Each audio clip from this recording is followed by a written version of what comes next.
کتاب صحیح بخاری حدیث نمبر 40۔ ہم سے عمرو بن خالد نے بیان کیا، انہوں نے کہا ہم سے زہیر نے بیان کیا، انہوں نے کہا ہم سے ابو اسحاق نے بیان کیا، ان کو براق بن عازب رضی اللہ عنہ نے خبر دی کہ رسول اللہ صلی اللہ علیہ وسلم جب مدینہ تشریف لائے تو پہلے اپنی نانیحال میں اترے جو انصار تھے،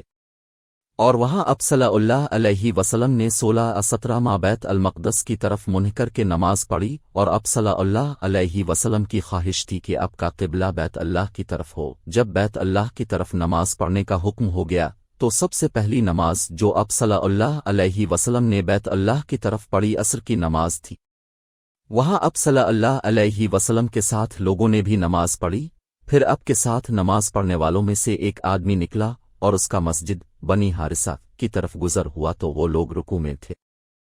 وہ بولا کہ میں اللہ کی گواہی دیتا ہوں کہ میں نے رسول اللہ صلی اللہ علیہ وسلم کے ساتھ مکہ کی طرف منہ کر کے نماز پڑھی ہے۔ یہ سن کر وہ لوگ اسی حالت میں بیت اللہ کی طرف گھوم گئے، اور جب رسول اللہ صلی اللہ علیہ وسلم بیت المقدس کی طرف منہ کر کے نماز پڑھا کرتے تھے، یہود اور عیسائی خوش ہوتے تھے، مگر جب اب صلی اللہ علیہ وسلم نے بیت اللہ کی طرف منہ پھیر لیا تو انہیں یہ امر ناگوار ہوا۔ زہیر ایک راوی کہتے ہیں کہ ہم سے ابو اسحاق نے براق سے یہ حدیث بھی نقل کی ہے کہ قبلہ کی تبدیلی سے پہلے کچھ مسلمان انتقال کر چکے تھے، تو ہمیں یہ معلوم نہ ہو سکا کہ ان کی نمازوں کے بارے میں کیا کہیں۔ تب اللہ نے یہ آیت نازل کی، وَمَا كَانَ لِلَّذِينَ آمَنُوا البقرہ 143۔